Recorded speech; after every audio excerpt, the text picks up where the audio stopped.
Hey everyone, I'm Michael Dengaleghi from Keller Williams City Life Realty. We're back on our real estate kitchen journey. We're here at Two Ton Brewery in Kenilworth, New Jersey. We're here to learn about the brewery and how it's become such a vital part of the community and how they've built all their success. So we've been selling beers for 7 years now. We've been in this location for nearly 4 years in Kenilworth. And it all started with my brother. He's been homebrewing a long time, almost 20 years. And I was like, hey, I really think you're onto something. We should, start a business. So we approached our dad and he's been very supportive. And here we are years later. That's awesome. And it's almost your 4-year anniversary soon? Yep, getting ready to celebrate. Congratulations on that. Cheers to that.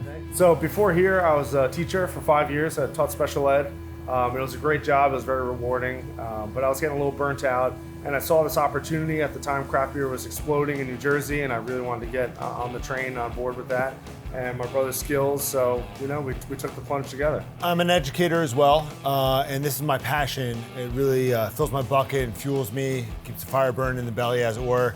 It's been such a journey together all these years, starting as a humble home brewer in my garage and whatnot, and I'm very thankful Matt saw this opportunity. He's got such an acumen for business and such a good eye for these types of opportunities. So we launched on the commercial scale, as he said, about 8 years ago, and really never looked back. So I still have my day job in education, but as much as I love that, this place is so rewarding for me for the creativity and the artistic aspect of designing beers, pairing flavors, building a customer experience that's really rich and rewarding. That's what it's all about. That's amazing. I mean, just hearing you talk about it, you can tell how passionate you are about it. I mean, you can just tell.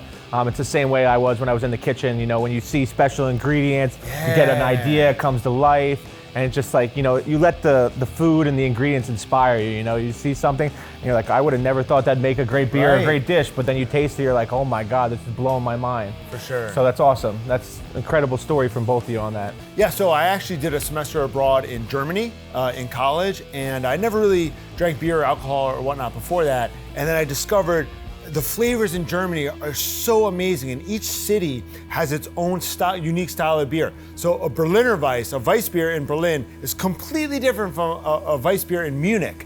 And it's almost like in America how each city has its own sandwich. So like a po' boy down in New Orleans or a Philly cheesesteak or whatnot. So an Altbier in Cologne is totally different from the residential beer from a city 50 miles up the road or whatnot. And so that, inspired me to try new ingredients, new styles, and it's been a really fun journey together. I would have never known that. I know, like in Italy, pasta is the same way. All different regions have different noodles. But I had no idea that's the way it was with beers. That's awesome. Thank you for that knowledge. So Matt, why do you love this community so much? Kenilworth is great. I mean, I spent about a year searching for the right building. Had to be, to fit our needs as a brewery. The town had to be okay with it. The building owner had to be okay with it. And Kenilworth was just so business friendly. They welcomed us. They've been so supportive. The mayor, the police, everybody, the fire department, the people, like everyone is just so supportive. We come together, we do fundraisers, we give back a lot. It's great. I wouldn't want to have it anywhere else. That's awesome. And you guys also do a lot of business from outsiders other than Kenilworth, correct? Yeah, absolutely.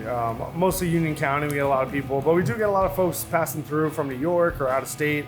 Or Newark Airport's only about 20 minutes from here, so a lot of people will be looking for something to do before their flight, and they'll pop in.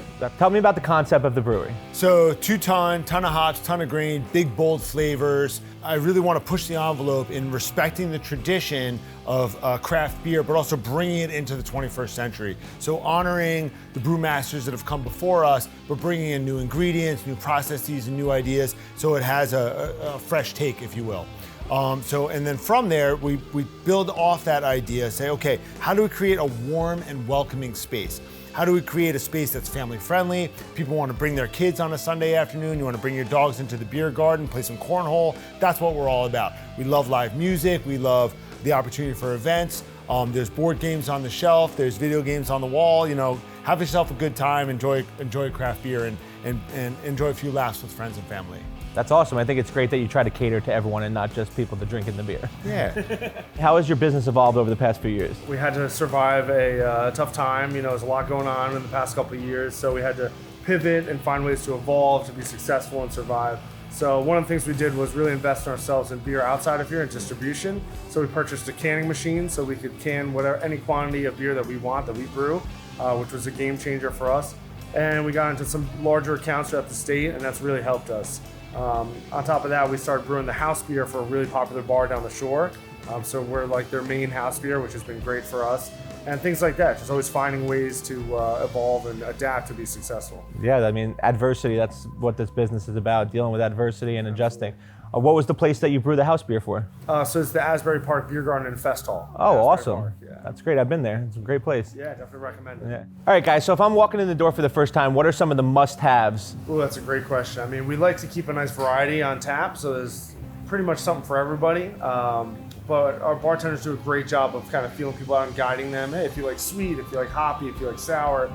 Personally, I love sour beers. They're some of our favorite styles. But I would say our Blood Orange Blonde is one of our most popular beers, and everyone should try it. And the Robot Insurance, our hazy IPA. Now those are good, but don't forget about the chocolate vanilla porter on nitro, right? I mean, so we got 20 taps, 16 upstairs and 4 downstairs. And we try to keep a lot of variety. So we'll do variations. So you'll take that same porter and then you put the Madagascar vanilla beans, the Tahitian vanilla beans and the Ghanaian chocolate cacao nibs, or then maybe you do a spin-off and you do a bourbon barrel aged variety of that same base beer. So you want as many different flavors as possible, right? Everyone's got a slightly different palate. So exactly to what Matt said of trying to gauge the customer, what's going to be the optimal customer experience? What do people like? So we have everything you can imagine, from the lightest possible beverage, which is like a hard seltzer, all the way to an 11% imperial stout, bourbon barrel aged. So there's something for everybody. Exactly what Matt said. Do you like a hop forward beer? Do you like sour, a fruited sour? We have a great relationship with a farm up in the Catskills. We get fresh fruit from them for our fruited sour beers and things like that. So we're always, as you know, exploring ingredients, trying to find new combinations, evolving, unlock new flavors, those types of things. So we always respect tradition, but then try to bring that forward into a new evolution. And then pair that with the optimal guest experience. So when designing new beers, you always begin with the end in mind, right? You visualize the beverage itself. What do you want it to look like, taste like, and then how do you work backwards from there to think about the ingredients and the process that will produce that end result. The brewing process itself, it's about a 7-hour day from start to finish. Crushing grain, mixing with hot water, boiling, adding your different ingredients, chilling the wort, pumping over fermenters. Too much to talk about for an interview, but what I will say from there is that, again, always focus on the end in mind. So what do you want the final presentation to look and taste like, and then how do we, through controlling the ingredients and the processes, how do you work backwards? How do you navigate to get to that end result? So guys, I just want to thank you so much for having me in today. It's been an absolute pleasure. The beer is delicious. I believe this is probably my favorite that I've had here, the Blood Orange. So where can people check you out and find out more information about Two Ton Brewery? Sure, so you can check us out at twotonbrewing.com or follow us on social media at Two Ton Brewing on Instagram, Twitter, Facebook. And we're always pushing out new events, new beers, so definitely follow us and see what we're doing next. Thank you so much. Cheers. Thank you, man. Cheers. Appreciate it.